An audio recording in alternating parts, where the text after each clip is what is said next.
Swayam Prabha. Digital India. Educated India.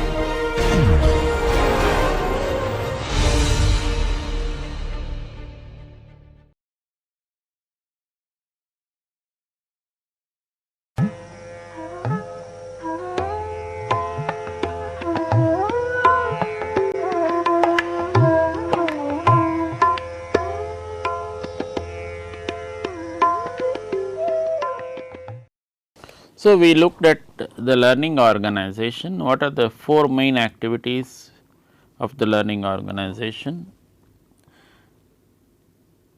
Just to have a recap, the 4 main activities of the learning organization are to solve problems systematically, experimenting with new approaches, learning from their own past experiences and past history, as well as from the experiences of others, then transferring knowledge quickly and efficiently throughout the organization.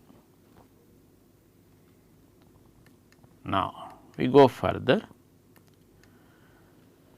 We go to what is called the strategic decision making modes given by this gentleman Mintzberg,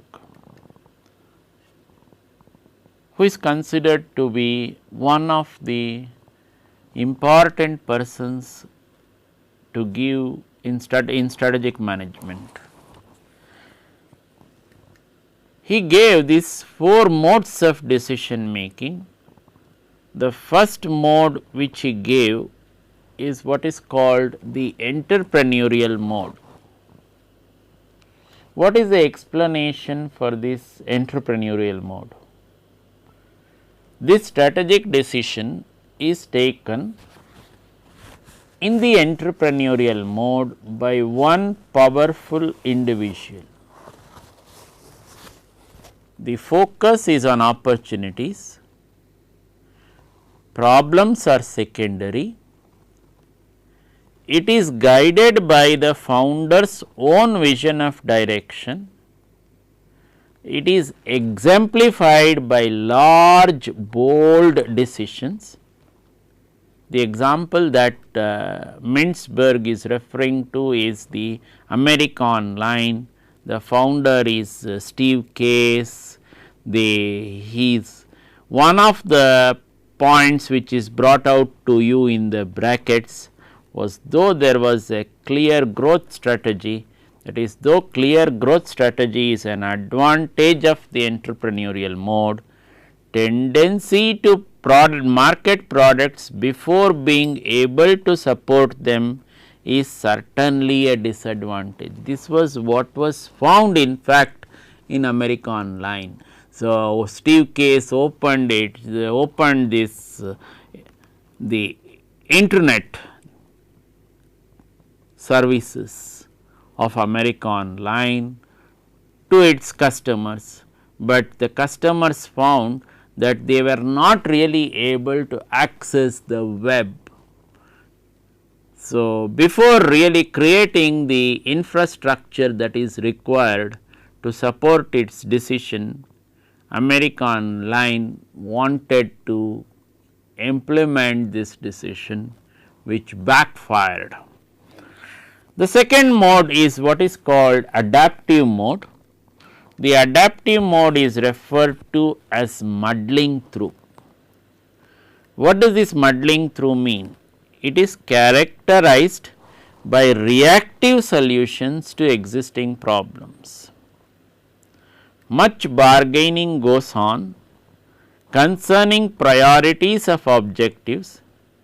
Strategy is fragmented and is developed to move the company forward incrementally.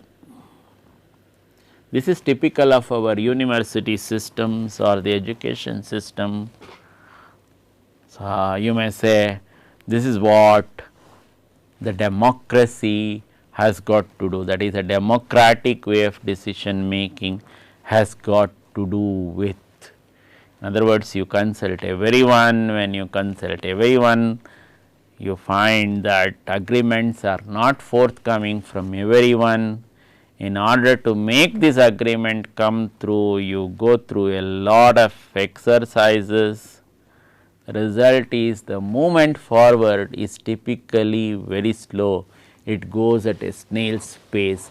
It does not move fast, because you have to carry along the whole this thing. Similarly, with respect to government organizations, no need to really give examples. Suppose you have a file in a government organization, a typical government organization in the country, whether it is a state government or even the central government, it does not matter. Unless and until you follow up this file, you may find that this file itself may become non-existent. Unfortunate, but true. So, in other words, it is not enough for you just if you shoot out a letter to a particular person. In the typical Indian context, you have to follow it up by repeated queries or reminders or telephone calls or whatever, to see what is the type of action that has been initiated by the organization concerned. It is not greatly different in the other developed countries, but the only difference that you find in the developed countries is you do not have to remind them so often as you would do in the Indian context. One reminder quite enough for them to act. So, here instead of one, you may have to remind them many times to act. So, this is the example that means the example that is given here in brackets is Encyclopedia Britannia Inc. has moved away from this approach to television advertising and internet marketing from 96 after acquisition by the dual career couples. In other words, what does this person Mintzberg say? This adaptive mode or muddling through may not always be the right type of strategic decision making. Okay, for a short term existence, but not very good for the long term existence of the organization. So, you should not always be characterized as reactive, you should be characterized also as proactive. That is, you do not wait for things to happen in the market, then after things have happened in the market, you react, that is the organization reacts. No, not really the way. Why can't you be the leader and you come out with something of your own in the marketplace, so that the others could follow? So, you do not always have to be a follower. So, this adaptive, the next mode of decision making which most organization, if possible, would like to adopt or would love to adopt, is the planning mode. I said if possible. What do you mean by if possible? Just go through this definition a little more closely. Planning mode refers to systematic gathering of appropriate information for situation analysis, generation of feasible alternative strategies, and rational selection of the most appropriate strategy.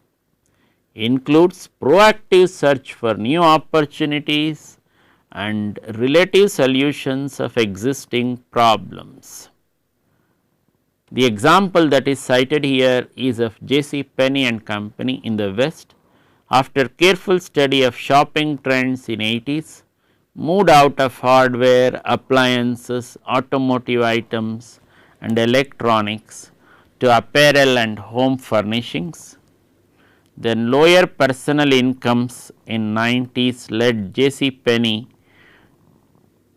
to emphasize private brands could offer high quality of goods at lower prices in department stores. So, in fact, you find a J.C. Penney store in almost all the leading airports in the United States. You go into any airport, you find this JC Penney and Company, and it is a trusted brand name, and you also find it in other western countries as well.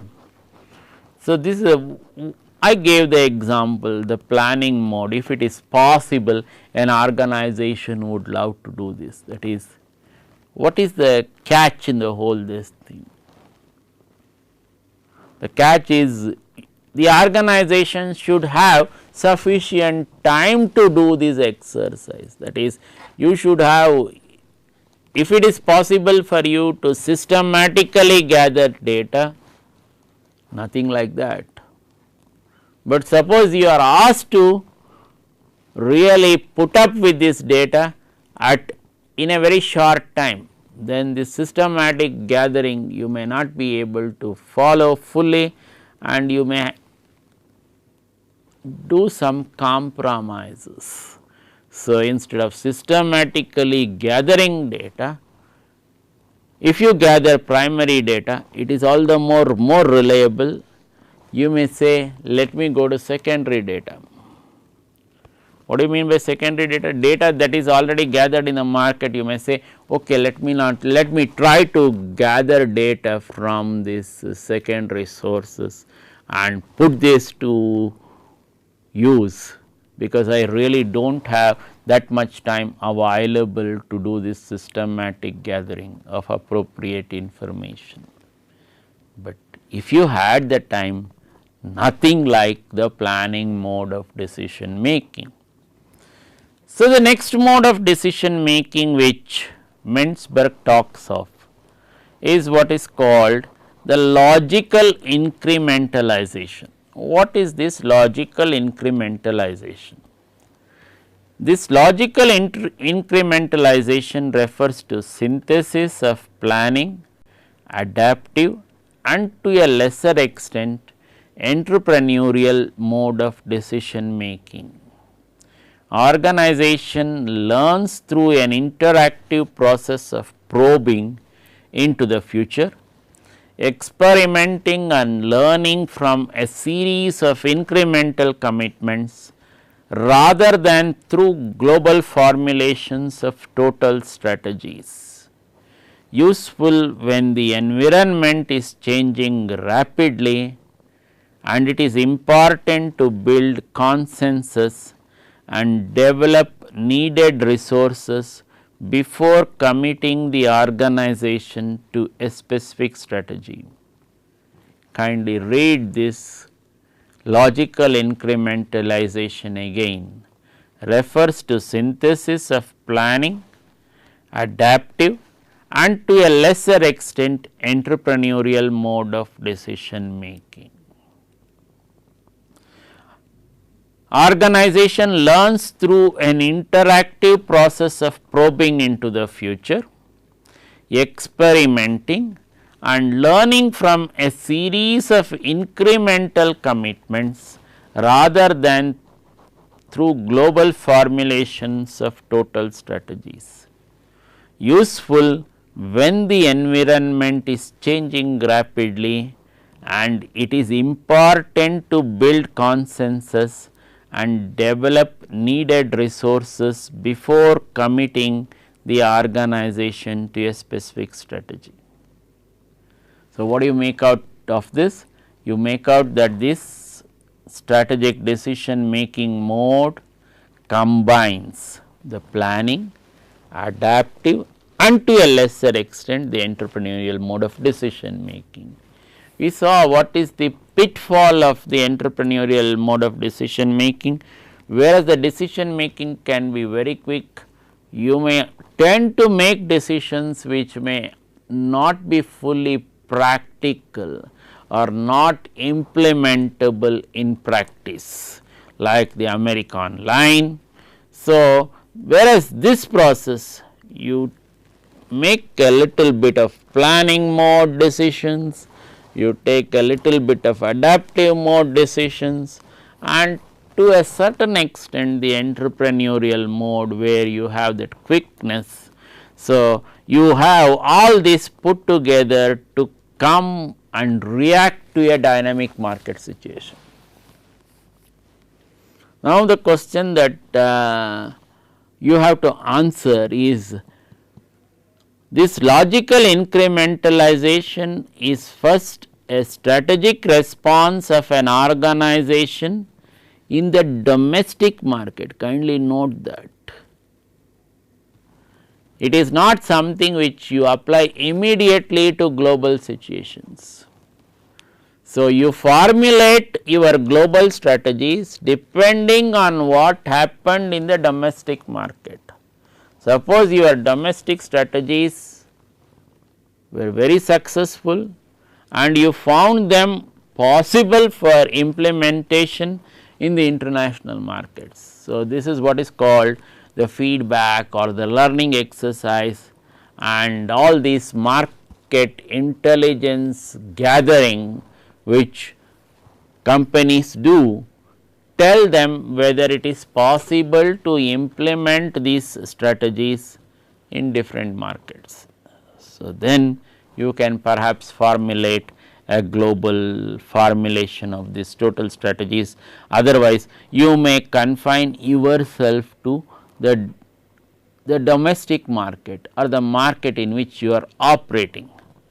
Now, the question that comes is, what should be the response of the present day Indian organizations?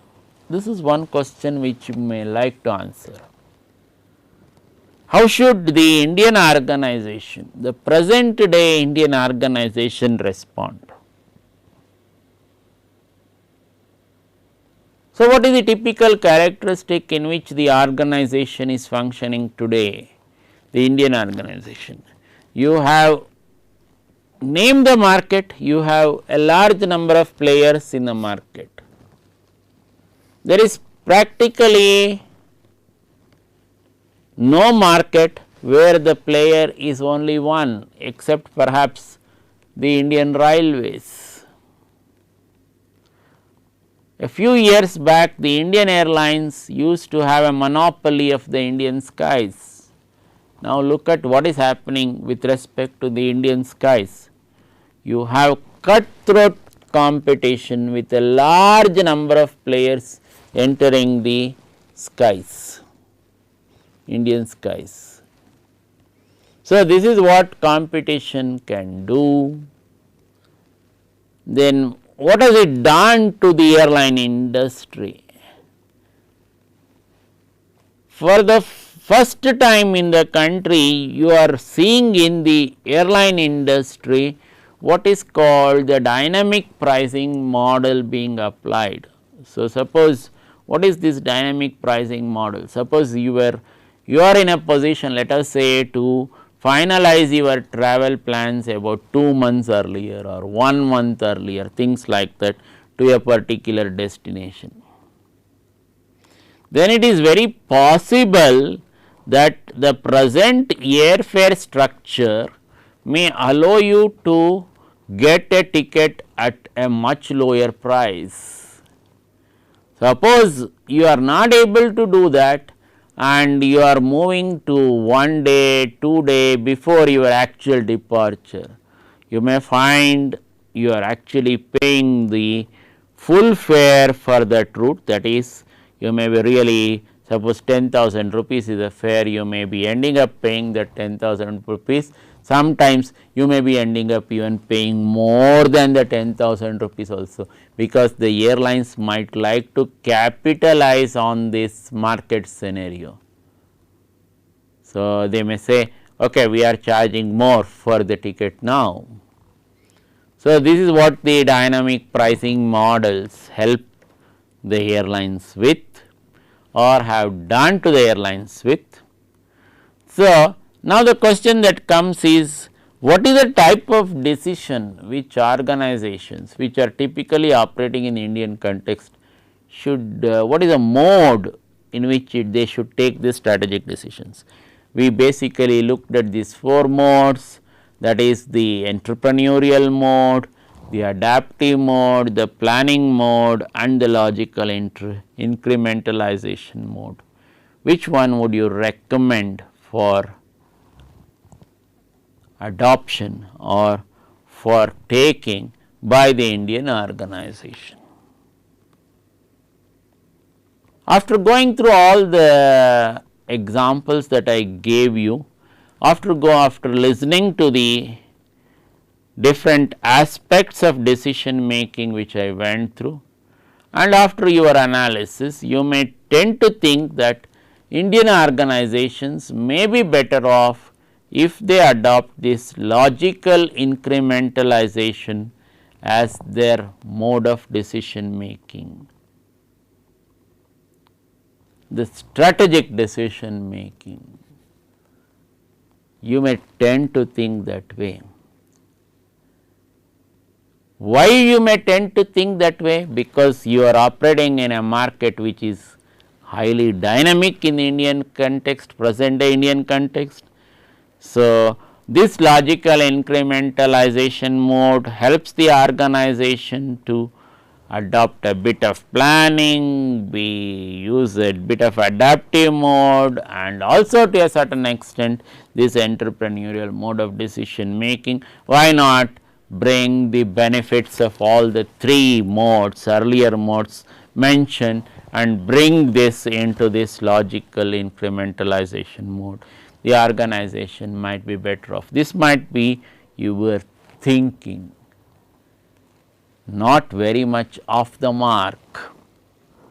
That is, you are not very much off the mark in the present day context. An organization might still look at a logical incrementalization as its first preferred strategic decision making mode. But do not just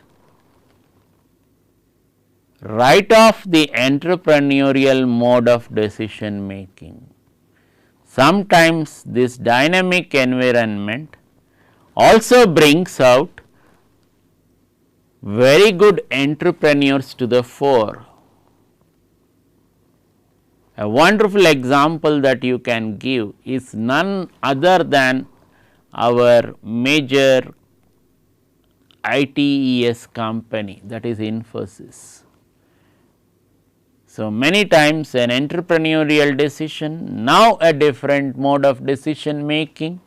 In the initial stages, an entrepreneurial mode of decision making, now gone through different stages of decision making modes. Now, a decision which is taken at Infosys may not be totally entrepreneurial, but still a very quick response to a dynamic situation. So, in other words, what do we mean? An Indian organization to a large extent may be better off going to the logical incrementalization mode, but it should also keep at the back of its mind, if possible, to go in for an entrepreneurial decision mode also, since it is very possible that being a market leader you may stand to have higher benefits or premium or able to get a market premium for your products or product lines, which is always welcome. So, these are the four modes of decision making, and we go on further. Now, what is the corporate plan which I was talking to you earlier? What does it involve? It involves the changes in the overall shape of an organization. It takes years to fructify, that is, you are looking at a long range horizon. Many times people ask you the question, what is the difference between corporate plan and a long range plan, which you may like to know. The difference, the main difference between a corporate plan and a long range plan is that the long range plan assumes the current environment to remain in future as well. It is built from lower levels in organization strategy. In organization, strategy making starts at the top management. But in a the main aspect which you should know in a long range planning is that the dynamic environment in which the Indian organization is operating today is not considered. So, what is the example of a long range planning in the Indian setup? The example that you can think of is the Visakhapatnam dockyard. What does this dockyard do? It builds ships. What is the time period that is taken to build a ship? It typically takes between 3 to 5 years to build a ship depending on the size. So, how does the entire process work?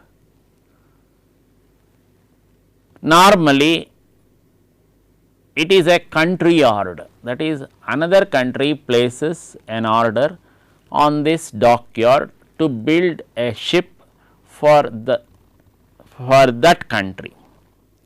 Sometimes even large shipping organizations in different countries might place an order. Now, when such an order is placed, what does it entail? It entails that irrespective of what happens in the environment, this dockyard is going to build this ship in the next 3 to 5 years and deliver it to the concerned country. It is not bothered about what is going to happen in the market of that country or whatever. So, that country has committed to paying this country this much money for building the ship, that much money is paid maybe in installments or at different intervals, and it is paid in full after the ship is delivered. So, in other words, the organization, that is in this particular case the Visakhapatnam dockyard, not bothered about what is happening in the external environment. So, it bothers itself about the internal environment, builds the ships and delivers it to the customer. In this case, maybe another country or maybe another large shipping organization in another country, things like that. But in a corporate plan, in addition to being a long range plan, that is you are looking at a 5-year horizon or a 10-year horizon, you are also looking at a dynamic environment. So, you are looking at the market changes which are taking place in that environment. Those changes can have profound impact. So, none other than the example of this Kudremukh Iron Ore Company, which started its operations when this country Iran was being ruled by the monarchy, that is the royals. Now, when the royals were dethroned through a coup, the fortunes of this Kudremukh Iron Ore Company also nosedived. The result is what is the type of commitment which Iran had given to Kudremukh Iron Ore Company through the Indian government. The commitment was whatever was mine was ored, that is whatever quantity was really mined, the iron ore, everything would be has to be sold to Iran and everything would be lifted by Iran. Now, that main clause, fundamental clause itself took a beating because the royal government no longer existed when this mining process was fully through. So, it was a total sea change with respect to the operating environment of Kudremukh Iron Ore Company. The result is the company had to look for other buyers, other country buyers, because Iran said it cannot lift the entire iron ore produced by KOCL.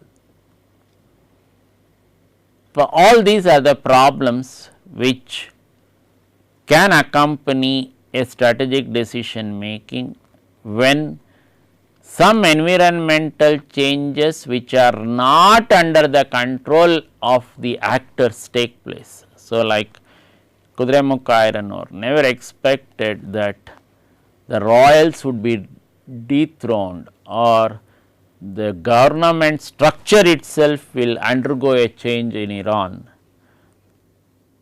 And when the governmental structure itself underwent a change in Iran, the commitment which was given by the previous governmental structure was not binding on the new governmental structure, which affected the fortunes of this company. Okay. So, now when we really look at corporate planning, if you really see, strategy making starts at the top management, denotes planning for the future of the organization as a whole, considers all aspects of organization activities.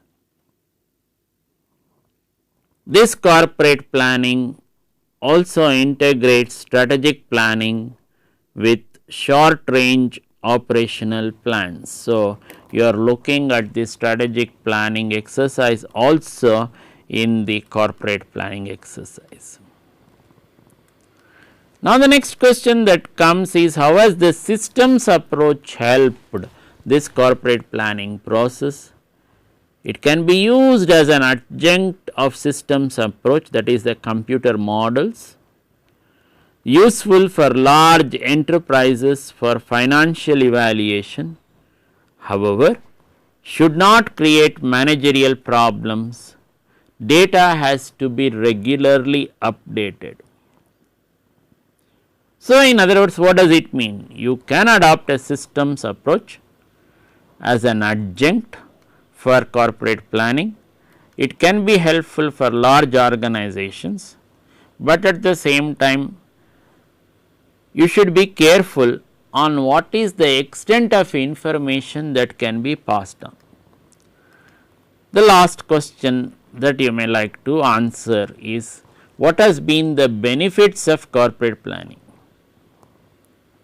The benefits of corporate planning has been to anticipate technological changes and achieve strategic objectives and goals. It has helped in rational resource allocation. It has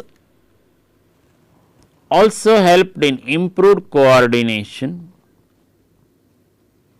It has put emphasis on manpower development. It has helped in new product development and long term investments. It has given a new sense of direction to the organization concerned. Studies in the United States have proved that an organization which has followed this corporate planning process, they have reported an increase of 38 to 40% in sales, an increase of 64% in their earnings per share, and an increase of 56% in share prices. So, by following the corporate plan, the organizations have really benefited a lot. So, as I mentioned to you earlier, the organizations were looking at longer time horizons, that is a horizon between 3 to 5 years minimum. So, when you are looking at a corporate planning exercise, you normally would do it for a 5-year planning period, sometimes even a 10-year planning period. But what has the present day scenario entailed? The present day scenario has entailed that this planning horizon is cut short. So, organizations are looking at 3 years or less than 3 years. So, the corporate planning has made way to what is called strategic planning. The strategic planning has given rise to the terminology of strategic management decision making process. So, this is what we looked at. So, in short you can say this strategic management or strategic planning, all this has come from corporate planning only. It is in fact an offshoot of the corporate planning process. The main change that you are seeing in strategic management vis-a-vis the corporate plan is that the time horizon has shrunk, whereas in the corporate plan you are looking at 5 years or more than 3 years as the horizon. Here you are looking at 3 years or less than 3 years as the time horizon. Okay. Now, I present to you a figure which is a conceptual model of corporate planning. So, this is again given by this gentleman George Steiner. So, he has given this particular diagram. If you see, the diagram looks at the corporate plan itself has been referred to as the plan to plan, that is, it is many times referred to as the mother plan. So, when the mother plan, the different lines which are drawn, if you really see the first line, in between the first vertical line and the second vertical line, you have the strategic planning process taking place, and in this strategic planning process taking place, you have the different blocks which are represented here, that is the expectations of the major outside interests, that is society, community, local, stockholders, customers, suppliers, creditors. Then the second block giving you the expectations of major inside interests, that is the top managers, other managers, workers and staff. The third block on the database, that is the past performance, situation and the forecasts. Then the last block giving you the evaluations of the environment, opportunities, threats with respect to the company, the strengths and weaknesses. All this leading you to a host of information flows that is represented in the top block, which is there between the second and the third vertical lines.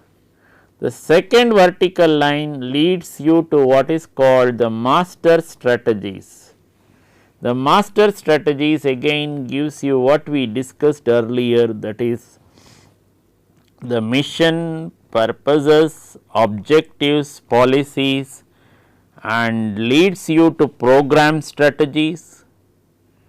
This leads you in the next vertical line, that is the third vertical line, to the medium range programming and programs. Now, this third vertical line and the second vertical line, when it comes down, if you see, one more block is presented here, that is the decision and evaluation rules. What is it meaning? You are trying to evaluate the master strategies, all the different items which are listed there, when it became program strategies, and then when you started implementing the medium range programming and programs. So, you start evaluating them and you find out whether you are in the right course. The next block is what is the short range planning and plans, that is, you may like to find out whether you can adopt a short range plan instead of the medium range plan, move from the short range to the medium range or whatever. Then the last block the next vertical line tells you how do you go about the implementation of the plans in this particular block. The last vertical line asks you to do a review and evaluation of the plans. If you really see, you have the master strategies, you have the program strategies leading you to the medium range programming and programs, the short range planning and plans, then the implementation of the plans, then the review and evaluation of the plans. So, all this is coming under the heading of technical planning. The implementation of the plans, but when you are looking at the plans itself, you are looking at the short range, the medium range and also the other master strategies which are there. Now, below all this you are having this block, that is the decision evaluation and rules, which you are trying to do first between the second vertical line and the third vertical line. That is, when you are in this when you started this medium range planning exercise only, you want to really find out whether you are really on the right track. So, you do not want to take any wrong decisions. So, the plan to plan is the corporate plan. The plan to plan is normally, which is referred to as the corporate plan, is also sometimes referred to as the mother of the planning processes, that is a corporate plan. And from this mother of the planning processes, all other planning processes have stemmed out, that is you are having the strategic planning exercise coming out. So, which I mentioned to you, the major change that you are seeing in the strategic planning exercise in the present day context is the shrinking time horizon. This shrinking time horizon taking place mainly due to the globalization and the IT revolution that has taken place or that is still taking place. You are looking at shorter time horizons in the time planning, in your planning exercise. So, this is the plan for the corporate plan. We have looked at the strategic management process also. So, just to have a recap of whatever we did. So, what did we do?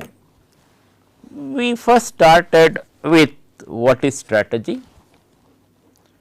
Then after starting with strategy, we tried to go to the roots of this strategy. We said this term strategy is not very new in the Indian context. We said this term strategy existed even in the times of Mahabharata also. So, when Drona used it formally, but in the modern day era we said this term strategy was used for the first time by this gentleman Ansoff in this year 1965, when he was working for Lockheed Aircraft Corporation. From that time onwards, this term strategy has undergone lot of changes, come into the business environment as corporate planning, then given rise or has changed to strategic planning, to strategic management in the 80s. Now, you are having the strategic management as the strategic planning exercises as an important component in almost all organizations which are operating in the even in the present day in Indian scenario, whether it is IT or even a manufacturing organization could ill afford to not look at the strategic planning exercise. So, you take an example like ACE designers. What is ACE designers? ACE designers is what you call a machine tool manufacturing industry in Bangalore. So, looked at the CNC lathes. So, started manufacturing the CNC lathes this CNC lathes, one of the companies which really made profits right from almost the second year or the third year of its starting operations. So, is continuously doing well. So, looks at the strategic planning exercise, looks at the different markets and tries to do the strategic planning exercise in a highly systematic manner. So, this is what has this has been the type of changes that you are seeing, or really the Indian scenario is undergoing. Not to speak of the IT industry. The IT industry is through and through in the thick of the strategic management process or the strategic planning process or the strategic decision making process. You enter any Indian organization, IT organization, you have a strategic planning group, and that strategic planning group you find keeps on meeting almost very regularly to take stock of what is happening in the market, what are the changes to be made and how these changes are to be affected. And this is all these organizations also have what is called a risk assessment group. What does this risk assessment group do? This risk assessment group evaluates the types of risks each strategic decision making process would entail. That is, in terms of what will be the outgo. Suppose that outgo were to go from the organization, what is a type of inflow,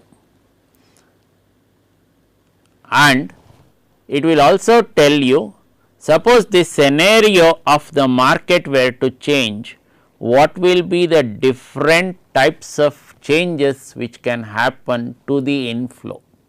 That is, your outgo has gone, the market changes. When the market changes, if the market change is 10%, what is likely to be the inflow change?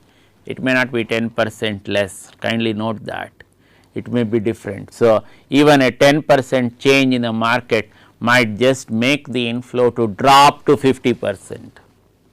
So, that means you are taking the organization is taking a very high risk. All this is the risk analysis. It is a what do you call a highly challenging exercise which is done by the IT companies, that is a risk assessment group, come out with different models. These models are what do you call summarized, and the summary of all these models are put to the board before the board says take this particular alternative. That is, this is the strategic decision which the board is taking finally. So, it ticks, this is the decision which the board is taking. Once the decision is taken, then no questions are asked. So, before taking the decision only, you do all the connected exercises, but once you have firmed up on the decision, there is no questions asked, that is why did we take this decision, all those types of things, it is over. So, then you start implementing the decision in right earnest. So, all the types of blocks which we discussed earlier comes into place.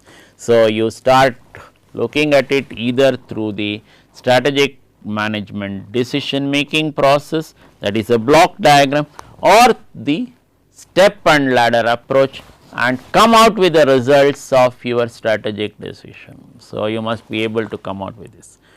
And what I have dealt with is how the corporate plan has changed to strategic plan and what has been its impact in the present day dynamic market situation to organizations. This is what we have dealt with so far.